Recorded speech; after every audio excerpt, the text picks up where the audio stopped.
नमस्कार दोस्तों, एक बार फिर से आपका स्वागत है एस का यूट्यूब चैनल पर। दोस्तों, उत्तर प्रदेश में हमें यूपीपीएससी के द्वारा जो आपको एलटी ग्रेड यानी कि जीआईएस के स्कूलों में जो प्रवक्ता पीजीटी की जो रिक्रूटमेंट देखने को मिली है, उससे संबंधित आज की वीडियो में हम बिल्कुल सिलेबस को लेकर, एग्जाम पैटर्न को लेकर और आपके सिलेक्शन प्रोसेस को लेकर बिल्कुल डिटेल के साथ हम चर्चा करेंगे। इस वीडियो को देखने के बाद दोस्तों मुझे नहीं लगता कि आपको जो ये पीजीटी की रिक्रूटमेंट आपको उत्तर प्रदेश में देखने को मिली है, इससे संबंधित आपको सिलेबस, एग्जाम पैटर्न और सिलेक्शन प्रोसेस को लेकर कोई भी कंफ्यूजन रहेगा। लेकिन बस इतना ही, आपको इस वीडियो को पूरा देखना है, बिल्कुल भी स्किप करके नहीं देखना है, क्योंकि अगर आप इस वीडियो को स्किप करके देखोगे तो कुछ आपकी बात इसमें छूट जाएंगी और वही बातें जो छूटे वही आप मुझे बार बार कमेंट करके पूछोगे। ठीक है, तो इससे अच्छा यही है कि आप एक बार समय निकाल के इस वीडियो को पूरा देख लीजिए। बाकी दोस्तों, इसमें आपको डिस्टर्ब ना हो तो इसलिए इस वीडियो को जिन्होंने स्पॉन्सर किया अनअकैडमी, उसके बारे में आपको स्टार्टिंग में बता देता हूं। दोस्तों, आप अपनी सीटेट एग्जाम को अच्छे मार्क्स के साथ क्वालिफाई करने के लिए उसकी तैयारी अनअकैडमी प्लेटफॉर्म से भी कर सकते हैं, जिसमें आपको ऑनलाइन लाइव क्लासेस, एक बार सब्सक्रिप्शन लेने के बाद सभी टेट संबंधित कोर्स को एक्सेस कर पाएंगे। Practice test, batch course, mentorship and guidance, आपका संपूर्ण सिलेबस कंप्लीट कराया जाएगा। Regular doubt clearing and answer writing session, live test series और स्टडी मटेरियल पीडीएफ फॉर्मेट में। इसी के साथ टारगेट सीटेट जनवरी 2021 एक कम्प्रिहेंसिव बैच कोर्स जो कि आपका 28 दिसंबर 2020 से स्टार्ट हो जाएगा। इसका डायरेक्ट लिंक आपको इस वीडियो के डिस्क्रिप्शन बॉक्स में मिल जाएगा। और इसी के साथ साथ सीटेट मेगा कार्निवल या फिर सीटेट मेगा फेस्टिवल भी आप इसे बोल सकते हैं।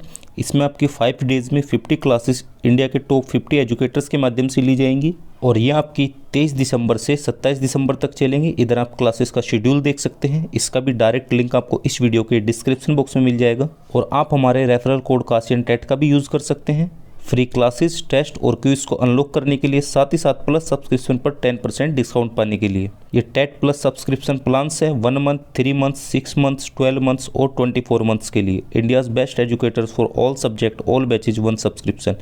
इनसे संबंधित सभी इंपॉर्टेंट लिंक आपको इस वीडियो के डिस्क्रिप्शन बॉक्स में मिल जाएंगे। तो दोस्तों, सबसे पहले हम सिलेक्शन प्रोसेस की बात करते हैं। तो अगर कहीं भी आप गवर्नमेंट सेक्टर में टीचर बनना चाहते हैं तो कुछ संस्थाएं तो ऐसा होता है, पहले आपसे एग्जाम लेगी, उसके बाद आपका इंटरव्यू होगा, फिर आपका सिलेक्शन हो जाएगा। कुछ में ऐसा होता है बस आपसे एग्जाम ले जाते हैं, उसके बाद आपका सिलेक्शन हो जाता है। तो यहाँ भी दोस्तों बिल्कुल सेम केस ऐसा ही है। आपका इंटरव्यू हटा दिया गया है, ठीक है। तो इस बार का जो सिलेक्शन प्रोसेस है, केवल आपको एग्जाम क्वालिफाई करना है, उसके बाद उसके आधार पर जितने भी आपके एग्जाम में मार्क्स आएंगे उसके आधार पर आपकी मेरिट बनेगी और उसके बाद आपका सिलेक्शन हो जाएगा, ठीक है। तो सिलेक्शन प्रोसेस बिल्कुल भी उलझा हुआ नहीं, बिल्कुल सिंपल है। तो मैंने आपको बता दिया। अब बात करते हैं दोस्तों एग्जाम पैटर्न की। एग्जाम पैटर्न के बाद मैं आपको सिलेबस के विषय में बता दूंगा और बिल्कुल जितने भी विषयों पर आपको रिक्रूटमेंट देखने को मिले सभी विषयों के बारे में हम चर्चा करेंगे और वीडियो ज़्यादा लंबी भी नहीं होगी। तो दोस्तों, जब हम एग्जाम पैटर्न की बात करते हैं, ठीक है, तो आपका एग्जाम पैटर्न 2 तरह से होगा।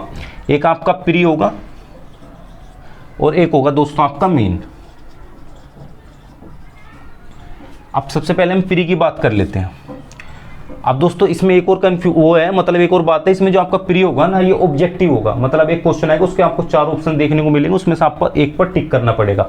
और दूसरा जो आपका मेन आएगा वो आपका होगा डिस्क्रिप्टिव, यानी कि वर्णनात्मक होगा, ठीक है। उसमें आपको मैं बता दूंगा कैसे होगा, लेकिन अभी पहले हम प्री की बात कर लेते हैं।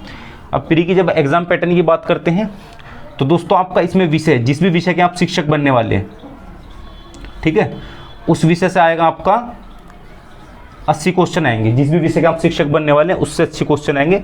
बाकी सामान्य से आएंगे आपके सामान्य, हाँ सामान्य होता है, सामान्य थोड़ा सा कन्फ्यूजन हो गया था, कोई नहीं, आप देख लेना, ठीक है। तो यहाँ से आएंगे दोस्तों आपके 40 क्वेश्चन। तो जिस भी विषय के आप शिक्षक बनोगे उससे 80 और सामान्य से 40, तो इस तरह से आपके हो गए दोस्तों 120 क्वेश्चन। और इन 120 क्वेश्चन को करने के लिए आपको 2 घंटे का समय दिया जाएगा। और जो इन 120 क्वेश्चन के आपके टोटल अंक होंगे, कुल अंक होंगे, वो होंगे आपके 300। तो इस हिसाब से आप देख सकते हैं जो आपका एक क्वेश्चन है वो होगा आपका 2.5 नंबर का, ठीक है। तो प्री एग्जाम में मैंने आपको बता दिया टोटल कितने का आएगा, 120 नंबर का आएगा, जिसमें 80 क्वेश्चन जिस भी विषय के आप शिक्षक बनेंगे उससे आएंगे और 40 क्वेश्चन आपके सामान्य आएंगे। और जो 40 क्वेश्चन सामान्य आएंगे सभी के सामान्य आएंगे, मतलब कॉमन से आएंगे, एक जैसे आएंगे। बाकी विषय अलग अलग हो सकते हैं, कोई किसी विषय का शिक्षक बने, कोई किसी विषय का, ठीक है। तो इस तरह से 80 और 40 टोटल 120 क्वेश्चन आएंगे। 120 क्वेश्चन को करने के लिए जो आपको समय मिलेगा वो 2 घंटे का मिलेगा। और जो 120 क्वेश्चन है, एक क्वेश्चन आपका 2.5 नंबर का, इस हिसाब से टोटल आपके 300 नंबर के क्वेश्चन होंगे। और ये होंगे दोस्तों आपके ऑब्जेक्टिव, और इसमें आपकी नेगेटिव मार्किंग भी होगी, ठीक है। प्री वाले में आपकी नेगेटिव मार्किंग भी होगी। अब बात कर लेते हैं दोस्तों मेन की। और अगर आप अपना प्री एग्जाम क्वालिफाई करोगे तभी आप मेन में जा पाओगे, ठीक है। अब मेन में दोस्तों क्या है, ये तो आपका प्री क्या था, आपका ये ऑब्जेक्टिव था। और जो आपका मेन होगा ना, ये वर्णनात्मक होगा, डिस्क्रिप्टिव होगा आपका, ठीक है। इसमें आपको एक्सप्लेन करके बताना पड़ेगा, जैसे आप अपने 10th में, 12th में, ग्रेजुएशन में, पोस्ट ग्रेजुएशन में जैसे आप अपने एग्जाम देते हो, आपके समक्ष क्वेश्चन होते हैं, उनके आप राइटिंग में आंसर देते हो, शब्दों की संख्या में जो आप आंसर देते हो उस तरह के आपको इधर आंसर करने पड़ेंगे, ठीक है। तो इधर आपको 4 विकल्प नहीं देखने को मिलेंगे, 4 विकल्प केवल आपको इधर ही देखने को मिलेंगे। अब बात कर लेते हैं दोस्तों मेन को समझाने के लिए भी इसे भी मैं 2 भागों में विभक्त कर लेता हूँ। इसमें आपके 2 प्रश्न पत्र आपको देखने को मिल जाएंगे, जिसे हम बोल देते हैं प्रथम द्वितीय। ये पेन बदतमीजी दिखा रहा है दोस्तों, थोड़ा सा आपको देखना पड़ेगा, ठीक है। अब जब हम प्रथम की बात करते हैं, जो पहला प्रश्न पत्र होगा, आप जानते हैं कि उत्तर प्रदेश में हमेशा से ही हिंदी को महत्वता दी जाती है, जो कि काफ़ी अच्छी बात है। तो इसलिए जो आपका पहला प्रश्न पत्र आएगा वो आपका हिंदी से ही आएगा, ठीक है। हिंदी विषय से आपसे पूछा जाएगा, उसमें चाहे आप किसी भी विषय के शिक्षक बनने वाले हो। इधर भी मैंने आपको बता दिया, केवल जो 80 मार्क्स का है वही आपका विषय से पूछा जाएगा, जो कॉमन है वो तो सभी का एक जैसा होगा। सेम इधर भी ऐसा ही है, ठीक है। अब हिंदी में क्या है, हिंदी में आपकी सामान्य हिंदी हो गई, ठीक है, और आपका एक हो गया निबंध। तो इस तरह से मैंने इसे भी आपके जो पहला प्रश्न पत्र है उसे भी 2 भागों में विभक्त कर दिया। अब जो सामान्य हिंदी है ये आपकी 50 मार्क्स की आएगी, और जो आपका निबंध है ये भी आपके 50 मार्क्स के आएंगे, ठीक है। टोटल कितनी हो गई, 100 मार्क्स हो गए। और इसे करने के लिए आपको समय कितना मिलेगा, 2 घंटे का। फिर ही बता दिया मेन की जब हम बात करते हैं इसमें दो क्वेश्चन पेपर आपको देखने को मिलेंगे। जो पहला क्वेश्चन पेपर होगा उसमें सारे हिंदी से आएगा। हिंदी से किस तरह से आएगा, 50 नंबर की सामान्य हिंदी आएगी और 50 नंबर की आपका निबंध आएगा, ठीक है। वो सिलेबस में भी आपको थोड़ी देर में सारा का सारा दिखा दूंगा। और इसे जो आपको करने के लिए समय मिलेगा वो मिलेगा दोस्तों आपको 2 घंटे का। तो अब आप ये भी हो गया, ठीक है। इसमें भी ज़्यादा कोई कंफ्यूजन नहीं होना आपको। अब बात कर लेते हैं आपका जो मेन है, जिस भी विषय का आप शिक्षक बनोगे उससे अब आपसे पूछा जाएगा वर्णनात्मक आपके प्रारूप में, ठीक है। इधर तो आपने ऑब्जेक्टिव आंसर कर दिया, जिस भी विषय के शिक्षक बनोगे, बायोलॉजी के बनोगे, केमिस्ट्री बनोगे, मैथ के बनोगे, संस्कृत के बनोगे, ठीक है। इधर तो ऑब्जेक्टिव क्वेश्चन के आपने आंसर कर दिया, इधर आपको एक्सप्लेन करके बताना पड़ेगा। अब ये किस तरह से दोस्तों, ये भी मैं आपको बता देता हूँ। अब इसे हम 3 भागों में देख लेते हैं, इसे भी A, B और C, ठीक है। 3 भागों में इसे आपको समझाने के लिए 3 भागों में विभक्त कर देता हूँ मैं इसे। वैसे अगर आप नोटिफिकेशन देखोगे तो उस तरह से इसमें विभक्त भी कर रखा है। तो जब आप इसकी बात करते हैं, सबसे पहले ए सेक्शन की बात करते हैं, तो इधर आपके 5 क्वेश्चन आएंगे, ठीक है। और एक क्वेश्चन होगा दोस्तों आपका 25 नंबर का, ठीक है। तो टोटल कितने हो गए आपके, 125 नंबर के हो गए क्वेश्चन।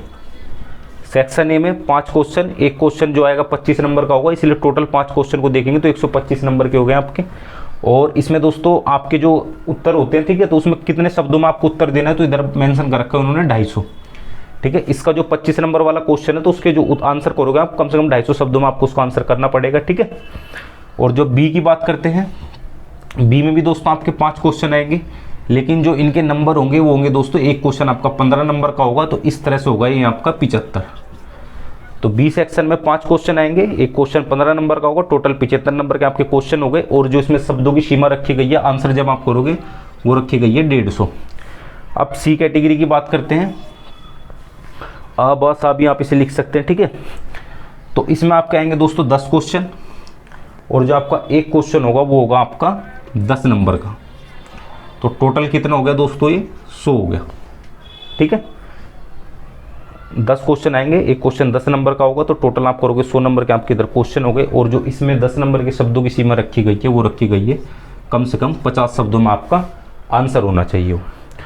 तो आप ये भी समझ गए होंगे, ठीक है। तो 3 तरह से मैंने आपको बता दिया, 3 तरह के क्वेश्चंस आपको देखने को मिलेंगे। स्टार्टिंग के जो आपके 5 क्वेश्चन होंगे जो अ भाग में आएंगे, वो 25 नंबर का एक क्वेश्चन होगा। और जो सेकंड वाला आप देखोगे उसमें 5 ही क्वेश्चन आएंगे, उसमें 15 नंबर का एक क्वेश्चन होगा। और जो तीसरा आप देखोगे उसमें 10 क्वेश्चन आएंगे और प्रत्येक क्वेश्चन आपका 10 नंबर का होगा। और जो शब्दों की सीमाएं, ए के लिए 250 और बी के लिए 150 और सी के लिए आपकी 50। तो इस तरह से अगर आप इनका टोटल करोगे तो आपका जो विषय संबंधित आएगा, जो आप वर्णनात्मक रूप में दोगे, तो वहाँ आएगा आपका 300 नंबर का, ठीक है। 300 नंबर का आपका आएगा। और इसमें जो आपको समय मिलेगा दोस्तों वो मिलेगा 3 घंटे का। तो बस दोस्तों यही आपका एग्जाम पैटर्न है जो आपके सामने है। बिल्कुल सिंपल वे में मैंने आपको समझा दिया है। एक बार मैं और आपको समझा देता हूँ। प्री जो आपका एग्जाम होगा उसमें आपके 2 देख सकते हैं, ठीक है। विषय संबंधित आपके 80 क्वेश्चन आएंगे जो कि आपके ऑब्जेक्टिव होंगे, और 40 क्वेश्चन आपके सामान्य आएंगे। इसका सिलेबस मैं अभी आपको थोड़ी देर में दिखा रहा हूँ। और जो 80 क्वेश्चन होंगे दोस्तों, इसमें टोटल 120 क्वेश्चन होंगे जो आपके प्री एग्जाम आएंगे। इन्हें करने के लिए आपको 2 घंटे का समय मिलेगा और एक क्वेश्चन आपका 250 नंबर का, इसलिए टोटल कितने मार्क्स के हो गए, ओवरऑल क्वेश्चन आपके 300 मार्क्स के हो गए और इसमें आपकी नेगेटिव मार्किंग भी है। अगर आप फिर जब मेन की बात हम करते हैं तो मेन आपका आएगा वर्णात्मक फॉर्मेट में आपको देना है, एक्सप्लेन करके आपको बताना है, ठीक है। इसमें भी 2 आपको क्वेश्चन पेपर देखने को मिल जाएंगे। पहला क्वेश्चन पेपर आपको हिंदी का देखने को मिलेगा और चाहे किसी भी विषय के लिए अप्लाई कर रहे हैं ये सबका हिंदी आएगा, ठीक है। इधर भी आपका सेम ही है, जो सामान्य हिंदी दोस्तों, हिंदी सामान्य नहीं आएगा आपका, ठीक है। तो इधर भी आपका ऐसे हिंदी आएगा। तो हिंदी भी 2 तरह से है आपका। टोटल जो हिंदी का क्वेश्चन पेपर आएगा 100 नंबर का आएगा, जिसमें से 50 नंबर का आपका सामान्य हिंदी पूछी जाएगी और 50 नंबर के आपसे निबंध पूछे जाएंगे, ठीक है। मतलब अभी सिलेबस दिखाऊंगा उसमें आपको पता चल जाएगा किस तरह के निबंध ऐसे आपसे पूछ सकते हैं, ठीक है। तो इसे जो आपको करने के लिए मिलेगा 2 घंटे का समय मिलेगा। और जब मेन के दूसरे क्वेश्चन पेपर की बात करते हैं, ये आपका विषय संबंधित होगा, जिस भी विषय के आप शिक्षक बनने वाले, केमिस्ट्री, हिंदी, उर्दू, साइंस, जिस भी रिक्रूटमेंट निकले जिस भी विषय में, ठीक है। तो इसे भी मैंने ABC बस आप करके चल सकते हैं। पहले जो आपका देखने को मिलेगा उसमें आपको 25 क्वेश्चन देखने को मिलेंगे, 5 क्वेश्चन देखने को मिलेंगे। एक क्वेश्चन आपका 25 नंबर का होगा और जो शब्दों की सीमा रखी गई है 250 शब्दों का कम से कम आपका आंसर होना चाहिए। 20 सेक्शन की जब हम बात करते हैं तो उसमें 5 ही क्वेश्चन देखने को मिलेंगे, लेकिन यहाँ पर आपका एक क्वेश्चन 15 नंबर का होगा। इसमें जो शब्दों की सीमा रखी गई है आपकी 150 नंबर की रखी गई है। और जो तीसरे की जब हम बात करते हैं तो इसमें दोस्तों 10 आपको क्वेश्चन देखने को मिलेंगे, जिसका एक क्वेश्चन जो होगा आपका 10 ही नंबर का होगा। तो इसमें जो शब्दों की सीमा रखी गई है वो 50 नंबर रखी गई है, 50 शब्दों में आपको आंसर करना है। तो टोटल इस तरह से 300 हो गए और इसे करने के लिए आपको 3 घंटे देखने को मिलेंगे। इधर कोई नेगेटिव मार्किंग नहीं है, इधर आपको नेगेटिव मार्किंग देखने को मिल जाएगी। अब दोस्तों मैं आपको सिलेबस बता देता हूँ। अगर आपने नोटिफिकेशन देखा होगा तो उसमें भी आपको पता चलेगा होगा क्या सिलेबस है। इधर आपके पहले क्वेश्चन पेपर डिवाइड कर लेते कितने विषय आएंगे, ठीक है। तो आपके विषय संबंधित हो गए एक तो, और एक आपका सामान्य पेपर हो गया, 2 हो गए, ठीक है। एक आपका हिंदी हो गया, 3 हो गए। और आपका जो जिस भी विषय के आप शिक्षक बनोगे उसका क्वेश्चन पेपर हो गया, ठीक है। तो जिस भी विषय के आप शिक्षक बनोगे उसका इधर आपका 300 मार्क्स का आ जाएगा और इधर आपका 80 क्वेश्चन आएंगे, ठीक है उसमें। तो जो इन दोनों का सिलेबस है दोस्तों वो तो सेम ही है, वो अलग अलग करके नहीं दिया गया है। आपको एक ही सिलेबस पढ़ना है। जो भी आपको सिलेबस दिखाऊंगा उसमें से आपको जो विषय संबंधित ऑब्जेक्टिव जो आपके 80 क्वेश्चन आएंगे वो भी उसमें आपको देखने को मिल जाएंगे और जो 300 नंबर का ये आएगा वो भी उसमें आपको देखने को मिल जाएगा। बाकी ठीक है, ये तो हो गया एक सिलेबस आपका। बाकी सामान्य का अलग आपको सिलेबस देखने को मिलेगा और हिंदी का अलग देखने को मिलेगा, वो भी मैं आपको अभी दिखा देता हूँ। तो सबसे पहले हम बात कर लेते हैं दोस्तों सामान्य के सिलेबस की। सामान्य का मतलब है चाहे आप किसी भी विषय के शिक्षक बनोगे आपको ये सिलेबस देखने को मिलेगा। अब बात कर लेते हैं दोस्तों हिंदी के सिलेबस की, जो कि आपका मेन में, और ये भी सबका एक जैसे रहेगा चाहे आप किसी भी विषय के शिक्षक बनते हैं। अब बात करते हैं दोस्तों जिस भी आप विषय के शिक्षक बनने वाले हैं उसके सिलेबस के बारे में। तो विषय आप देख लिया, ये वाला पोर्शन कवर करेगा आपका विषय, एक ही सिलेबस होगा और सेम ही आपको इसका भी सिलेबस देखने को मिल जाएगा, ठीक है। तो विषय संबंधित आपको दो पोर्शन आपके कवर करेगा आपका सिलेबस जो मैं दिखाऊंगा, एक ये वाला और एक ये वाला। दोस्तों जब हम विषय के पाठ्यक्रम की बात करते हैं तो ये काफ़ी बड़ा है, हर विषय का अलग सिलेबस दे रखा है। तो इस PDF का लिंक मैं आपको इस वीडियो के डिस्क्रिप्शन बॉक्स में दे रहा हूँ। जिस भी विषय का आप शिक्षक बनना चाहते हैं उसका सिलेबस इधर से देख सकते हैं। हर विषय का सिलेबस अलग से दिया हुआ है इसमें। तो बस दोस्तों फिलहाल की वीडियो में इतना ही। अगर आपको वीडियो पसंद है फटाफट से वीडियो को लाइक कर दीजिए, और जो भी उत्तर प्रदेश में PGT यानी कि लेक्चरर बनना चाहते हैं तो उन अभ्यर्थियों के पास वीडियो को शेयर भी कर सकते हैं ताकि उन्हें सिलेबस को लेकर कोई भी कंफ्यूजन ना रहे। बाकी अगर आपने अभी तक हमारे चैनल को सब्सक्राइब नहीं किया है तो आप हमारे चैनल को भी सब्सक्राइब कर सकते हैं, क्योंकि हमारे चैनल पर केवल टीचिंग और टीचर से रिलेटेड सारी वीडियोज़ होती हैं। तो अगर आप एक भावी शिक्षक हैं या फिर एक शिक्षक हैं तो आप हमारे इस चैनल को भी सब्सक्राइब कर लीजिएगा। तो मिलते हैं अपनी अगली इसी तरह की इंटरेस्टिंग वीडियो में, तब तक के लिए जय हिंद, वंदे मातरम।